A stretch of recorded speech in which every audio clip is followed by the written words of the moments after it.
आपने अपने हंसमुख स्वभाव, मिलनसार व्यक्तित्व और सभी से सुख दुख में शामिल होने वाले व्यवहार से अपनी अलग पहचान बनाई। अपने 35 साल के लंबे राजनीतिक सफर में आपने विभिन्न जिम्मेदारियों को बखूबी अंजाम दिया। कार्यकर्ता से लेकर विधायक तक का सफर संघर्ष भरा रहा। वर्ष 2007 में भारतीय जनता पार्टी ने गाजियाबाद विधानसभा सीट से अपना प्रत्याशी बनाया। आपकी मेहनत रंग लाई, आप भारी मतों से विजयी रहे। हालांकि 2012 का अनुभव सुखद नहीं रहा, लेकिन 2017 के विधानसभा चुनाव में आपने जोरदार वापसी की। साहिबाबाद विधानसभा सीट से न केवल 1.5 लाख मतों से विजयी हुए, बल्कि पूरे उत्तर प्रदेश में सबसे ज्यादा मतों के अंतराल से जीतने वाले विधायक भी बने। तो देवियों सज्जनों, तैयार हो जाइए। हमारे कार्यक्रम दिल से विद कमल में इस बार के मेहमान हैं पंचायती राज समिति उत्तर प्रदेश सरकार के अध्यक्ष और साहिबाबाद विधानसभा सीट से विधायक श्री सुनील कुमार शर्मा। तूफान में ताश के पत्तों का घर नहीं बनता, रोने से बिगड़ा हुआ मुकद्दर नहीं बनता। दुनिया को जीतने का हौसला रखे दोस्त, एक हार से कोई फकीर, एक जीत से कोई सिकंदर नहीं बनता। आज हम मिलने जा रहे हैं उसी सिकंदर से, साहिबाबाद विधानसभा के विधायक और पंचायती राज समिति उत्तर प्रदेश के अध्यक्ष श्री सुनील कुमार शर्मा जी से। सुनील जी, बहुत बहुत नमस्कार। नमस्कार नमस्कार। तो आज हम अपने मेहमान से ढेर सारी बात करेंगे, तो आइए प्रवेश करते हैं अपने पहले राउंड में कुछ अनकही।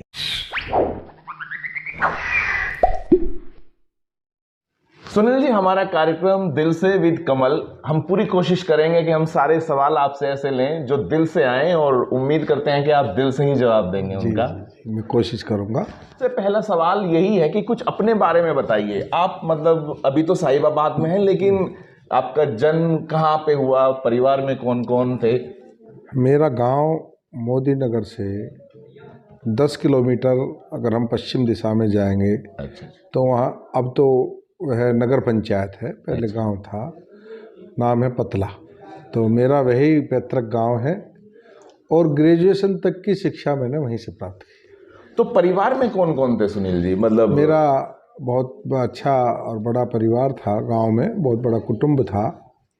अब तो ज़्यादातर लोग जो हैं, चूँकि नौकरी की तलाश में शहर में जाना ही पड़ता है, और हमारे बाबा जी के पिताजी इकलौते थे। अच्छा, आपके पिताजी इकलौते? अकेले बेटे थे, उनके हम 5 बेटे थे। हाँ, मैं चौथे नंबर पे हूँ। अच्छा। हाँ। अक्सर ये मानते हैं कि भाई आप क्योंकि राजनीति में हैं, तो क्या परिवार में पहले भी कोई राजनीति में रहे? पिताजी क्या नहीं, मेरे पिताजी शिक्षक थे, एक इंटर कॉलेज में प्रधानाचार्य थे, और राजनीतिक रूप से हमारा परिवार कभी नहीं जुड़ा रहा। हाँ, आज़ादी के आंदोलन में हमारे बाबा, हर 3 भाई थे, मेरे बाबा तो किसान थे। अच्छा। लेकिन हमारा संयुक्त परिवार था, हमारे बीच के मध्य जो बाबा थे वो, और उससे पहली पीढ़ी में हमारे लोग आज़ादी के आंदोलन से जुड़े रहे। तो मतलब राजनीति में आपके परिवार से कोई खास इतना मतलब इन्वॉल्वमेंट नहीं था? नहीं, कभी। लेकिन राजनीति में मैं पहला व्यक्ति हूँ जो इस तरीके से जिसने प्रवेश किया। चलिए, बहुत अच्छी बात। विधायक जी, जैसे कि नॉर्मली आपने बताया कि आपने ग्रेजुएशन तक पतला में ही थी, फिर उसके बाद पोस्ट ग्रेजुएशन मैंने MMH कॉलेज गाजियाबाद से किया। अच्छा। और फिर यहीं से लॉ किया MMH कॉलेज से? जी जी। चलिए, बहुत अच्छी बात। मैं भी बता दूं विधायक जी, मैं भी MMH कॉलेज में अपना 1 साल गुजार चुका। अच्छा, ये कौन से पीरियड की बात है जब आपने मतलब MMH कॉलेज गाजियाबाद में आए कि आपने अपना? मैंने 81 में यहाँ दाखिला लिया था। अच्छा। 81 का जो बैच था उसमें MA ज्योग्राफी में मैंने एडमिशन लिया। 83 में मैंने यहाँ से लॉ कंप्लीट किया। वो नहीं, 83 में मैंने पोस्ट ग्रेजुएशन किया, MA कर लिया। फिर उसके बाद में यहीं मैंने लॉ में दाखिला लिया। 86 में मैंने लॉ कवर, तब 3 साल की होती थी, और तो मैंने लॉ कवर कंप्लीट किया। लॉ कंप्लीट करने के बाद फिर मैं PhD करने लगा था ज्योग्राफी में। उसी दौरान राम जन्मभूमि आंदोलन शुरू हो गया था। क्योंकि मेरा परिवार, मेरे दादा तो कांग्रेसी थे। अच्छा, बाबा कांग्रेस में थे। लेकिन मेरे पिताजी 1942 में RSS से जुड़े थे। मतलब 42 से ही? हाँ, मेरे पिताजी। हाँ हाँ। उससे पहले तो कांग्रेस ही हुआ करती थी। 42 में मेरे पिताजी आरएसएस से जुड़े, तो हमारा पूरा परिवार, हम सारे भाई सब लोग संघ के स्वयंसेवक थे। तो आप मतलब वो जो बोलते हैं जो आरएसएस की शाखा वगैरह होती थी उनमें शुरू से रुचि रही? हाँ, मैं शाखा में मुख्य शिक्षक भी रहा, मैं सारे तहसील का शारीरिक प्रमुख भी रहा, और मैंने बहुत सारे शीत शिविर, ITC। तो ये बात है जब आप पतला में रहते थे जी। तो फिर यहाँ पे आगमन क्या बाद में हुआ आपका? साहिबाबाद बताया ना कि 81 में मैं गाजियाबाद आया, MMH कॉलेज में मैंने दाखिला लिया, तब से मैं गाजियाबाद रहा। तब से आप गाजियाबाद में ही हैं। तो सुनील जी, मतलब आपने बताया, क्योंकि एक नॉर्मल जैसे कोई भी स्टूडेंट होता है, अपना गांव से आया, फिर शहर आया, फिर अपनी एजुकेशन ली, तो फिर ये राजनीति कहाँ से मतलब प्रवेश आपने किया राजनीति? एक्चुअली संघ से तो हम जुड़े ही थे। हाँ जी। पूरा परिवार जुड़ा था, और 1986 में राम जन्मभूमि का विषय शुरू हो गया था। 88 आते आते वो थोड़ा सा और ज़्यादा राम जानकी रथ यात्रा शुरू हो गई। हाँ। फिर तो हम उसमें लग गए, फिर मैं बजरंग दल का संयोजक बन गया। अच्छा, बजरंग दल। हाँ, गाजियाबाद का। राम जन्मभूमि आंदोलन में बहुत बढ़ चढ़ करके हिस्सा लिया। हम सहारनपुर जेल में कैद रहे। अच्छा। हाँ। कितने दिन? 1 महीना। 1 महीना मतलब बिल्कुल। मुझको अपने यहाँ के जो संघ के उस वक्त जिला प्रचारक थे, उन्होंने कहा आप बीजेपी में जाइए। अच्छा। तो हम बीजेपी में बालेश्वर त्यागी जी की टीम में पदाधिकारी बन गए। अच्छा। तो भाजपा में काम करते रहे, और फिर बीजेपी का लंबा सफ़र रहा। तो मुख्य रूप से मैं राम जन्मभूमि आंदोलन से हम जुड़े रहे। 6 दिसंबर 1992 को जब वो विवादास्पद ढांचे का विध्वंस हुआ था, तो मैं वहाँ था। अच्छा।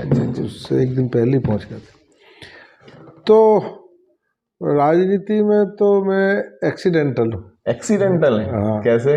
कोई योजना नहीं थी कि राजनीति मतलब में आना है, पूर्व नियोजित नहीं था, चुनाव लड़ना है, MLA बनना है, ऐसा अपने मन में कभी भाव नहीं था। एक हिंदुत्व की विचारधारा, हिंदुत्व की भावना, राष्ट्रवाद की भावना के कारण मान सम्मान और बहुत ही अस्मिता का प्रश्न था, हमारी आस्थाओं का प्रश्न था राम जन्मभूमि आंदोलन। तो भावात्मक रूप से हम उस आंदोलन से जुड़े थे, भावात्मक रूप से हम काम कर रहे थे। हम जब को कहा कि आप बीजेपी में आ जाओ, तो बीजेपी भी उस वक्त इस आंदोलन की मैं पूरी भागीदार थी। जब गाजियाबाद से तय हुआ कि भाई 6 दिसंबर को कार सेवा होनी है, पहला ग्रुप कौन लेकर के जाए, तो हमने काम लेके जाएंगे। हम पहली 30 नवंबर को हम पहला बैच लेकर के यहाँ से गए, और हम अयोध्या उसमें भी रहे। तो आगे बढ़ते गए, पार्टी ने हमारी मेहनत देखते हुए हमको पद देते रहे। हमको पहले युवा मोर्चे का जिला अध्यक्ष बना दिया, भारतीय जनता युवा मोर्चा। हाँ, फिर पार्टी का महानगर का उपाध्यक्ष बना दिया, फिर पार्टी का अध्यक्ष बना दिया। तो मतलब ये देखने में आसान लगता है, इतना है नहीं। मतलब सीढ़ी दर सीढ़ी चढ़नी पड़ी है। आप एक मैं पार्टी में वार्ड अध्यक्ष भी रहा हूँ। हाँ, नॉर्मल कार्यकर्ता से आप आगे मैं वार्ड अध्यक्ष रहा, फिर मंडल मंत्री रहा, मंडल मंत्री के बाद फिर मैं जिला अध्यक्ष युवा मोर्चा रहा, उसके बाद फिर मैं कार्यकारिणी का सदस्य रहा, फिर महानगर का उपाध्यक्ष रहा, फिर महानगर का अध्यक्ष रहा, फिर 15 साल प्रदेश कार्य समिति का सदस्य रहा। मेरा 35 साल का पॉलिटिकल कैरियर मैंने इस प्रकार किया। तो मैं कोई एक ऊपर से नहीं टपका, मैंने संगठन का काम किया और पूरी मेहनत की। जब तरुणाई से लेकर जवानी तक जब लोग अब जो है अपने शौक फरमाते हैं, तब हम एक भावनात्मक रूप से ये कि वे देश को राष्ट्र निर्माण में हमको हमारी भूमिका होनी चाहिए, ये सोच करके हमने काम किया। हमारी कतई ना इच्छा थी ना योजना थी कि हम कोई चुनाव भविष्य में चल के चुनाव लड़ेंगे या भविष्य में चल के MLA बनेंगे, ऐसे कोई हमारी प्लानिंग नहीं थी। तो सुनील जी, फिर ये विधानसभा का पहला टिकट पहली बार, क्योंकि मेरे ख्याल से ये तीसरी बार आप मतलब। हाँ, मुझको पहली बार 2007 में टिकट मिला, और कहा कि आप लड़िएगा। मैं तो बिल्कुल नया था, मुझे कोई अनुभव भी नहीं था, लेकिन कार्यकर्ताओं ने बहुत मेहनत करी, और नतीजा ये हुआ कि पूरे पश्चिम उत्तर प्रदेश में सर्वाधिक मतों से मैं जीता। 26,000 वोटों की लीड उस वक्त मैंने ली, पहली बार जब आप। हाँ, और गाजियाबाद, गौतम बुद्ध नगर, नोएडा, इन 2-3 जिलों में, और बागपत में मैं अकेला ही पार्टी का कैंडिडेट जीता था, बाकी सब आ रहे थे। अच्छा, 2007 में। हाँ, तो 2000 उत्तर प्रदेश में मात्र 51 MLA जीते। नहीं, उस वक्त तो थोड़ा। हाँ, तो मैं विपरीत, आज तो हवा है, पार्टी की लहर हाँ जी, हाँ है जी। और इस बार हम उम्मीद करते हैं कि हम 325 के पार जाएंगे। खराब हालात में भी हम अच्छी वोटों से जीत के आए तो थे। वो उस वक्त आपने गाजियाबाद विधानसभा से चुनाव लड़ा था? तब गाजी साहिबाबाद नहीं हुआ करता था, तो गाजियाबाद से जीता। जी। तो विधायक जी, ये तो आपका राजनीतिक जीवन रहा। अब थोड़ा हम आपके व्यक्तिगत जीवन में आते हैं, क्योंकि जितने भी हमारे दर्शक हैं बड़े उनमें जिज्ञासा रहती है। तो कुछ अपने गृहस्थ जीवन के बारे में बताइए। आपकी शादी कब, कहाँ, किन से हुई? मेरी शादी 2 दिसंबर 1991 को हुई थी। 30 साल हो गए। बहुत बधाई हो, और ये तो बड़ी खुशी की बात है। तो मेरे ख्याल से फिर तो आपने शादी की सालगिरह बस कल ही मनाई है। तो हुई थी मेरी पत्नी दिल्ली में, मेरे ससुर वो भी प्रिंसिपल थे। अच्छा। हमारी पत्नी अलकेश शर्मा नाम है, उनके साथ शादी हुई 30 साल पहले। तो अभी बच्चे दो बेटे हैं। अच्छा अच्छा। और बड़े बेटे की शादी अभी मैंने की है, और दोनों बेटे मेरे सर्विस करते हैं, नौकरी करते हैं। अच्छा। तो विधायक जी, अब हम आते हैं कुछ ऐसे, क्योंकि हमारे दर्शक काफी जानना चाहते हैं। आप ये बताइए, भगवान में विश्वास रखते हैं आप? वैसे तो लगता है, क्योंकि आपकी पोस्ट हम देखते रहते हैं। देखिएगा, अगर भगवान में कोई विश्वास नहीं रखता तो ये उसका भाग्यहीन है वो। नहीं, वो तो बात है। तो कोई विशेष, जैसे गणेश जी हैं या शंकर, कोई? मैं भगवान शिव मेरे इष्ट हैं। अच्छा। बाकी सनातन धर्मी हूँ और सभी देवी देवताओं का पूजन करता हूँ। नहीं, बहुत इष्ट देव मेरे महादेव हैं। जितने भी, वैसे तो नेताओं की खूबसूरत पोशाक वो हमेशा कुर्ते पजामे में ही रहते हैं, लेकिन आपका कोई है ऐसा कि जिसमें आपको ज्यादा अच्छा लगता है कि? नहीं, मैं भी कुर्ता पजामे पहनता था। आज बाई चांस पेट कमी कोट पहन करके आ गया था। ये कोट के 2 साल से रखा था, पहना ही नहीं गया था। मैंने कहा आज चलो पहन के देख लेते हैं। विधायक जी, फिल्में देखने का शौक क्या क्या है आपके? बड़ा गंभीर सवाल आपने पूछ लिया। मैंने 1983 में एमए किया था। अच्छा। उसके बाद से 30 साल में 3 फिल्म देखी हैं कुल। बस 3? अच्छा जी। अभी एक आई थी नरेंद्र मोदी जी पे, हाँ, एक एक्सीडेंटल प्राइम मिनिस्टर आई थी जो मनमोहन सिंह पे थी, और एक बार हम लखनऊ में थे हमारे साथियों के साथ, हम विरासत एक फिल्म आई थी। हाँ, विरासत, उसे देखने चले गए थे। बाकी हमने 30 साल में कोई फिल्म नहीं देखी। नहीं, वैसे शौक मुझे सन 83 तक, जब तक मैंने एमए किया, बहुत फिल्में देखने का शौक था। अच्छा। मैं कोई मनोज कुमार की, अमिताभ बच्चन की फिल्में छोड़ता नहीं था। तो फेवरेट एक्टर आपके कौन रहे? मेरे फेवरेट तो मनोज कुमार। मतलब देशभक्ति की फिल्में आपको आकर्षित करती थी। कोई विधायक जी मनपसंद अभिनेत्री रही हैं? नहीं, अभिनेत्री तो सभी अच्छी थी। हाँ। तो वैसा विशेष कोई नहीं कि? ना, सभी आपको फिल्म देखनी अभिनेत्री। अच्छा, गाने सुनने का तो शौक रहा होगा विधायक जी? हाँ, पहले बहुत था, अभी भी अच्छे लगते हैं जिस समय मिल जाता है। हाँ। लेकिन पुराने ही गाने पसंद है। तो कभी गुनगुनाने का भी शौक आया कि गाना? ना, ऐसा नहीं। अच्छा, ऐसा शौक नहीं रहा। आप क्या पसंद, घर का खाना पसंद करते हैं? मैं घर का ही ज्यादातर खाता हूँ। तो मनपसंद क्या है? और मैं लखनऊ में भी मेरा आवास है, तो वहाँ भी मैं बाहर का, क्योंकि मैं प्याज लहसुन नहीं खाते। हाँ। तो बाहर ये बिना प्याज लहसुन का खाना मिलता नहीं है। हाँ। इसलिए मैं अपने घर का बना हुआ खाता हूँ। जैसे आप बचपन से, मतलब जवानी के दौर में, कोई मनपसंद नेता कौन रहे हैं आपके, मतलब जो हमेशा ऑल टाइम फेवरेट रहे हों, जो कोई नेता, पॉलिटिशियन, मतलब जिनको बचपन से देखते आए हैं, होता है ना? हाँ, नहीं, मैं आप नेता तो हमारे एक से एक महान हुए, लेकिन मैं अटल जी के प्रति मेरा बड़ा भाव था, आडवाणी जी के प्रति। हाँ। उनका जो दृढ़ निश्चय था उसके प्रति था। मोदी जी के लिए हमारा 2007 में मैं इलेक्शन लड़ा था, मुझसे पूछा गया आप किस नेता को बुलाना चाहते हैं, तो मैंने कहा मैं नरेंद्र मोदी को बुलाना चाहता हूँ। अरे वाह! कहने लगे अरे भाई सब पोलराइजेशन हो जाएगा। मैं कहा कुछ भी हो जाए। हाँ। आप हमारे यहाँ मोदी जी को बुलाइए। हमने मोदी जी को बुलाया उस वक्त, जो गुजरात के मुख्यमंत्री थे। बिल्कुल। तो विधायक जी से ये सिलसिला जारी रहेगा, क्योंकि अब आते हैं हम आपके सेगमेंट में, यानी कि जनता जानना चाहती है।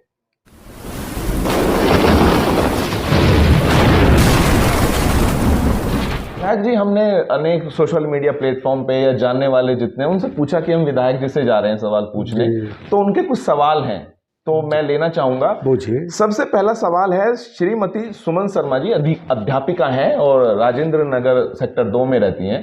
इनका सवाल है कि साहिबाबाद क्षेत्र में कानून व्यवस्था, विशेषकर आजकल क्या चल रहा है, जो ये चैन स्नैचिंग, झपटमार, इस पे काबू क्यों नहीं हो पाया? या आपको क्या कहना, मतलब देखिएगा, उत्तर प्रदेश में माननीय योगी आदित्यनाथ जी की सरकार बनने के बाद हाँ जी, अपराध का लगभग खात्मा हो गया है। संगठित अपराध समाप्त हो गया, माफिया राज समाप्त हो गया, गुंडे शहर और प्रदेश छोड़ करके भग गए हैं। 1800 करोड़ से अधिक की संपत्ति माफियाओं की सरकार ने जब्त करके खजाने में दाखिल किए। बड़े बड़े माफियाओं के जो महल बन गए थे उन पर बुलडोजर चलाने का काम नहीं किया। वो तो आ रहा हूँ, आपके सवाल पर आ रहा हूँ। आपने कहा चैन स्नैचिंग, और चैन स्नैचिंग का जो क्राइम है ये असंगठित है। मैं जो चैन स्नैचिंग करने वाले हैं वो आइडेंटिफाइड नहीं होते, कौन कब किसकी झपट करके ले जाए, उसमें बहुत सारे भिन्न भिन्न प्रकार के लोग हैं। और हमारे साहिबाबाद चूंकि बॉर्डर पर है तो दिल्ली के लोग भी इसमें आ जाते हैं। पिछली सरकार से हमारी सरकार में चैन स्नैचिंग में 80% की कमी आई है। अच्छा, कमी आई है, 80% की कमी आई है मात्र पिछली सरकारों की तुलना में। 20%, अब जिसकी चैन छिन गई उसको तो लगता कि सारे मोहरा, उसकी बात भी स्वाभाविक है और सत्य है, लेकिन 80% उसमें कमी आई है। कारण पुलिस के भय से कि वे पुलिस के हत्थे चढ़ गए तो इलाज ठीक से भी हो सकता है। और हम तो उम्मीद है कि 20% भी कम होगा। देखिएगा, समाप्त तो कभी नहीं हुआ, लेकिन हम तो कोशिश कर रहे हैं कि 0 पे आ जाए। एक हमारे संदीप भारद्वाज जी हैं, कवि नगर गाजियाबाद से जी। इनका सवाल है कि आपको एक सेल्फ एनालिसिस करना है अपने बारे में। आपका जो एक कार्यकाल रहा है, आपको क्या लगता है आपकी सबसे बड़ी उपलब्धि इस कार्यकाल में क्या रही? एक उपलब्धि का, मेरे तो उपलब्धियों का इतना बड़ा फोल्डर है, जिसे चाहिए वही सब पढ़े। इतनी बड़ी उपलब्धियां हैं कि साहिबाबाद विधानसभा जाम से जूझती थी, आज साहिबाबाद विधानसभा जाम मुक्त है। नहीं, लेकिन आपसे अगर मैं कहूं, नहीं, अब एक नहीं, मेरी यही सोच ज्यादा, तो मैं एक क्यों बताऊं? मैं कह रहा हूँ, देखिएगा, मोटी मोटी बात बता रहा, मैं छोटी बात नहीं बता रहा। हमारे यहाँ जाम से पीड़ित थी, आज कहीं जाम नहीं लगता। हमने 5 फ्लाईओवर बनवाए, 3 अंडरपास बनवाए, 2000 किलोमीटर सड़कों में 90% सड़कों का निर्माण, नवीनीकरण, चौड़ीकरण, सुदृढ़ीकरण कराया साहिबाबाद में। 5000 हमारे पार्क हैं, उन पार्कों को सैचुरेटेड कर दिया, सबकी बाउंड्री ठीक की जा रही है, सबको रिपेयरिंग किया जा रहा है। हमने मेट्रो का काम जो था उसको बस अड्डे तक पहुंचाने का काम किया। हमने एलिवेटेड रोड जो अटकी लटकी भटकी पड़ी थी, जिसको कमीशन खा करके समाजवादी पार्टी के लोग भग गए थे, उसको एनओसी नहीं लिया, बजट पास नहीं करा। हमने बजट पास करके एनओसी लेकर के पॉल्यूशन उस एलिवेटेड रोड को पूरा किया और चालू करा, आज वो चल रही है। साहिबाबाद विधानसभा में एलिवेटेड रोड भी है, साहिबाबाद विधानसभा में एयरपोर्ट भी है, साहिबाबाद विधानसभा में एक्सप्रेसवे भी है, साहिबाबाद विधानसभा में रैपिड रेल भी है, और साहिबाबाद विधानसभा में जो पूरे हिंदुस्तान में नहीं है, और देश का हिंदू और भक्त परेशान रहते थे दिल्ली में कि हम कहाँ रुकें, कैलाश मानसरोवर भवन यात्रियों को जाने के लिए कैलाश मानसरोवर भवन भी है, तो हमने बनवाया है। तो मतलब इस बार विपक्ष को कोई मुद्दा नहीं देने वाले आप? विपक्ष है कहाँ? तो हमने तो इतना काम किया है, हमारी सरकार ने इतना काम किया कि 30 वर्षों में भी नहीं हुआ। तो उम्मीद है संदीप जी आपको आपका जवाब मिल गया होगा। विधायक जी, हमारे एक विनोद कुमार जी हैं, उनका सवाल है कि कोई एक काम ऐसा है जिसको ना कर पाने का मलाल हो कि नहीं मैं इस कार्यकाल में नहीं कर पाया, कोई ऐसा काम है? हाँ, ऐसे भी है। एक कोई नहीं, अब उसको ये तो नहीं कह सकते ना कर पाया, लेकिन अभी वो पूरा नहीं हो पाया है। अच्छा, कौन सा ऐसा? अभी उस, जैसे हमको हमारे 2 जगह पे पेयजल की समस्या, पेयजल की समस्या बड़ी है आपको लेकिन ऐसा नहीं है, वो इतना आसान नहीं था कि उसको इतने 2-2.5 साल कोविड में निकल गया। अगर कोविड ना आता तो हम उसको कर देते। हमारे खोड़ा में हमको पानी की आवश्यकता है और वहाँ के लिए सरकार से हमने सैद्धांतिक सहमति भी ले ली है, उस पर काम भी चल रहा है, उसकी प्रोजेक्ट रिपोर्ट भी तैयार हो गई है। लेकिन चूंकि वो बड़ा प्रोजेक्ट है, सरकार सदन में खड़े होकर के कह चुकी है कि हम कोड़ा को पेयजल देंगे, तो वो काम प्रोसेस में है, पूरा हो जाता तो और अच्छा रहता। विधायक जी, आपसे एक अगला सवाल है, हमारे नीरज धामा जी हैं, ये कहते हैं कि देखिए, आप पहले युवा मोर्चा में रहे, फिर आप विधायक रहे और अभी पंचायती राज समिति के अध्यक्ष भी रहे। अगले 5 साल बाद अपने आप को कहाँ देखना चाहेंगे आप? कुछ है ऐसा? मैं तो पार्टी का सिपाही हूँ। जहाँ पार्टी रखेगी वहां रहूंगा। हाँ, मतलब सेवा। हाँ, मैंने कहा ना, मैंने कभी नहीं सोचा था मैं एमएलए बनूंगा। मैं तो एक्सीडेंटल एमएलए। और ये हमारे इस राउंड का अंतिम सवाल है, जो कीर्तिमान सिंह नोएडा से हैं जी। उन्होंने जानना चाहा है कि इस बार चुनाव, पिछली बार जितने भी आपने चुनाव लड़े, आप किस प्रकार इसको अलग देखते हैं? क्या अलग है इस बार? इस बार हमारी उत्तर प्रदेश में सरकार है और सरकार ने विकास के कार्य किए हैं। सरकार ने गुड गवर्नेंस दिया है। सरकार ने अपराध पर और अपराधियों पर शिकंजा कसा है। पिछली सरकार में विकास नाम की चीज़ नहीं थी और अपराध चरम पर था। अपराधी थाने चलाते थे, थानेदार अपराधियों से डरते थे। वो अपराधी गले में पट्टी डाल करके थाने में जाता कि मुझे अरेस्ट कर लो। ठीक है ना? तो ये इस बार लगता है विधायक जी कि आसान रहेगा इस बार चुनाव? मैं समझता हूँ कि चुनाव है कहाँ है, आप वोट पड़ने तो दो। तो वोट डालेंगे तो लोग भारतीय जनता पार्टी को, योगी आदित्यनाथ और नरेंद्र मोदी के दीवाने हैं। ये तो कुछ षड्यंत्रकारी लोग हैं जो जिन्होंने जैसे किसान आंदोलन चलाया विदेशी फंडिंग से, ऐसे जो लोगों को छोड़ दीजिएगा। बाकी जो आम जनता है, आम जन है, तो भाजपा के साथ खड़ा है। विधायक जी, ये थे हमारे जनता जानना चाहती है। और देवी सज्जनों, अब हम प्रवेश करते हैं अपने तीसरे और सबसे मजेदार राउंड, रैपिड फायर राउंड में।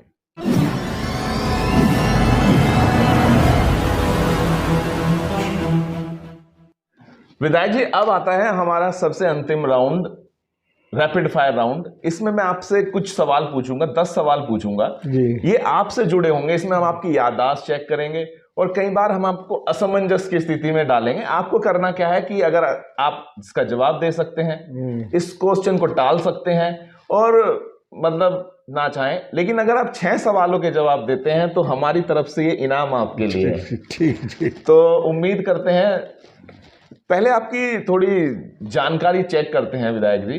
पहला सवाल आपसे, आपको ये बताना है कि अपने जीवन में आपने सबसे पहला चुनाव, कहीं किसी स्तर पे भी हो, सबसे पहला चुनाव कौन सा लड़ा था?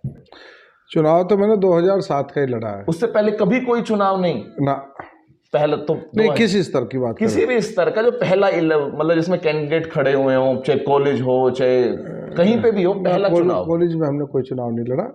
एक बार 88 में पर्चा भर दिया था, विड्रॉ नहीं कर पाए थे, लेकिन लड़ा नहीं था हमने। तो पहला चुनाव 2007 का विधानसभा का ही। चलिए, बहुत बढ़िया। दूसरा सवाल विधायक जी, आपको याद है सबसे पहला मोबाइल कौन सा खरीदा आपने?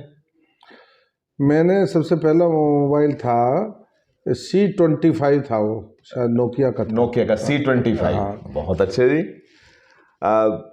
तीसरा सवाल विधायक जी, प्रत्यक्ष रूप से मतलब जी, सबसे पहले वो कौन से बड़े नेता हैं जिनसे आपने मुलाकात की? मतलब आमने, जैसे मैं आपसे मिल रहा हूं, वो पहले से कौन से नेता हैं जिनसे आप पहली बार मिले और आपके दिलो दिमाग में वो बहुत दिन तक रहे? सबसे पहले अगर मेरी भेंट हुई थी तो हमारे उत्तर प्रदेश के अध्यक्ष थे श्री राजेंद्र गुप्त। राजेंद्र गुप्त जी। हाँ। वो गाजियाबाद आए थे। अच्छा। और तो तब मेरी उनसे भेंट हुई थी। तब उनसे भेंट हुई, व्यक्तिगत भेंट जो थी। हाँ, नहीं बिल्कुल, वही तो याद है आपको। राजेंद्र गुप्त जी आए थे, मीनामल की धर्मशाला में उनका कार्यक्रम था। हाँ। और वो पार्टी कार्यालय भी गए थे, तो मेरी उनसे तब भेंट हुई। विधायक जी, आपने भी बताया कि आपने ना 3 साल, मतलब 30 सालों में सिर्फ 3 पिक्चर देखी है, लेकिन उससे पहले फिल्में देखने का शौक था जी। मेरा सवाल आपसे ये है कि घर वालों को बिना बताए, मतलब एक तरह से चोरी छुपे, पहली फिल्म कौन सी देखी थी? याद है कोई इस तरह की पहले देखी थी? हाँ, देखी थी, बहुत छोटे से थे हम। कौन सी? हरिदर्शन। वो पहली फिल्म थी? पहली फिल्म थी, मोदी नगर में राज सिनेमा में लगी थी। हाँ। और हम लोग, मैं और मेरा भाई दोनों गए थे। अच्छा। किसी भी तो कि भाई ये पिक्चर देखनी है, वो भक्ति की फिल्म थी। हाँ जी। तो हम लोगों ने उसका टिकट, हम नाबालिग थे जब, माइनर थे। अच्छा अच्छा अच्छा। तो टिकट कैसे लिया जाए तो वहाँ राज सिनेमा पर उस वक्त मोदीनगर में चौराहे पे राज सिनेमा था, वहाँ लगी थी। तो एक हमारे जहाँ मामा रहते थे उनके नीचे किराएदार रहते थे। हाँ। वो हमारे परिचित थे। अच्छा। वो वहाँ कुछ काम करते थे। अच्छा, उनकी दुकान वगैरह थी इसमें। तो हम उनको मामा ही बोलते थे।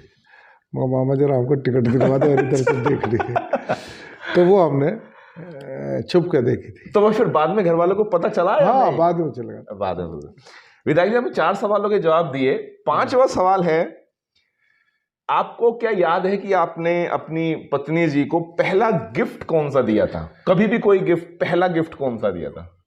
पत्नी ने मुझे एक बार पेन दिया था। नहीं, ये तो पत्नी, आपने उनको कोई गिफ्ट दिया? मतलब कई बार दिए हैं। हाँ, लेकिन पहले लेकिन शादी जब हमारी हुई थी उस वक्त तो हम थोड़ा सा ज्यादा अति राजनीतिक क्षेत्र में सक्रिय रहते थे, परिवार की तरफ कम ध्यान था। हाँ। लेकिन बाद में एक आध दफे सूट वूट दिलवाया। सूट वगैरह। चलिए विधायक जी, 5 हुए। अब जो सवाल है यहाँ से थोड़ा ट्रिकी से है, मतलब मैं आपको कोशिश करूंगा कि उलझा सकता हूं। तो अगर 6ठा सवाल, चुनाव अगर आपको लड़ने के 2 ऑप्शन मिले तो आप कहां से लड़ना चाहेंगे, साहिबाबाद या गाजियाबाद? मैं साहिबाबाद से ही। चलिए बहुत बढ़िया विधायक जी, ये इनाम तो आपका पक्का हो गया, पर हम और सवाल पूछेंगे तब देंगे आपको। 7वां सवाल, मुख्य मुकाबला आप किससे मानते हैं, सपा, बसपा या कांग्रेस? हाँ। कोई मुकाबला नहीं। पिछली बार में 1,51,000 वोट से जीता था। उत्तर प्रदेश में सर्वाधिक थी, 62% वोट मुझको मिला था। हाँ। ठीक है ना।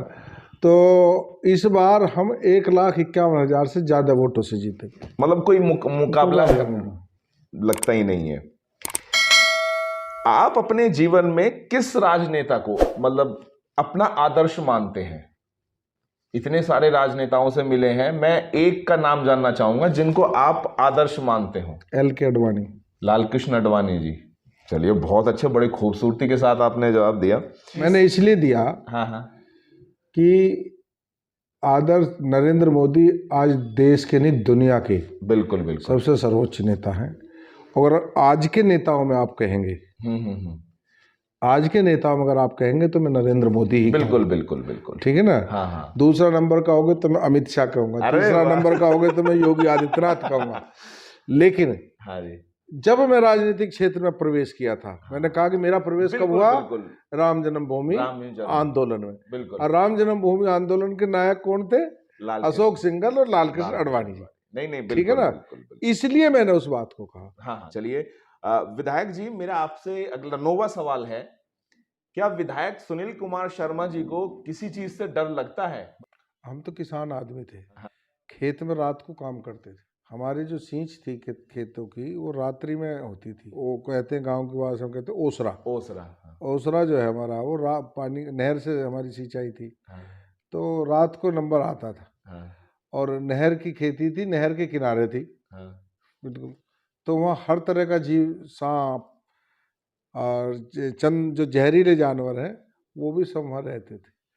और रात्रि में जब जाते थे तो खेत में अंदर भी घुसना होता था, पानी भी करना होता था। तो बचपन से हमें डर ना लगा। डर नहीं लगता? और अकेला जाता था मैं। अरे वाह। तब ये इस तरह का माहौल तो नहीं था, जंगल में कोई असुरक्षित नहीं था। जंगल में डर उन्हीं का था।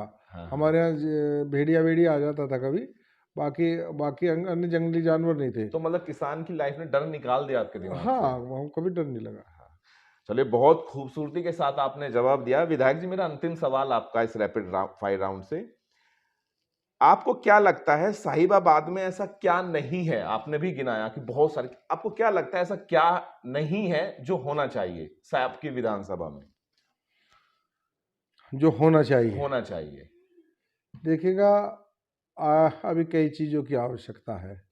लेकिन सबसे पहले तो आवश्यकता ये है कि हमारा जो ये NCR है पूरा, इसका AQI ठीक होना चाहिए। ये तो आपने हर जन की बात अपने बहुत खूबसूरत विधायक जी, बिल्कुल। चलो कम, मतलब ये बात आप सही कही कि प्रदूषण मुक्त होना चाहिए।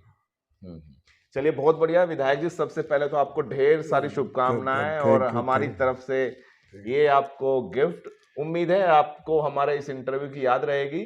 तो देवियों सज्जनों, ये थे हमारे साथ साहिबाबाद विधानसभा से वर्तमान विधायक श्री सुनील कुमार शर्मा जी, और हम उम्मीद करते हैं कि आप आगे ऐसे ही यहाँ के विधायक रहें। सुनील जी, लास्ट में हमारे दर्शकों को क्या कहना चाहेंगे आप जाते जाते? मैं यही कहूँगा कि हमको अपना कार्य करना चाहिए और भगवान पर विश्वास रखना चाहिए कि जो कुछ होगा ठीक होगा, अच्छा होगा, और जो भाग्य में होता है वह मिलता है अपने को, व्यक्ति को। कर्म जो है बिल्कुल इस भाव से करना चाहिए कि हम कर्म कर रहे हैं तो प्रभु उसका फल जरूर देंगे। तो ये थे हमारे साथ हमारे विधायक जी। बताइएगा ये कार्यक्रम आपको कैसा लगा, और अगर कुछ गलती हुई तो मैं उसके लिए माफी चाहूंगा। कोशिश करेंगे अब अगले मेहमान से जल्दी आपसे रूबरू कराएं। आप सभी का बहुत बहुत धन्यवाद। नमस्कार।